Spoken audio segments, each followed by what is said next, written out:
Let's work more with strings, then we're gonna working with array and scope.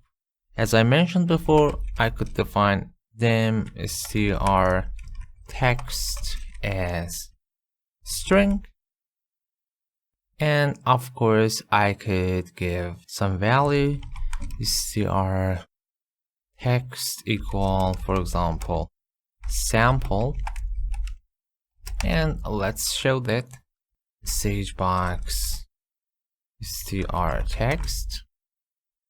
There it is.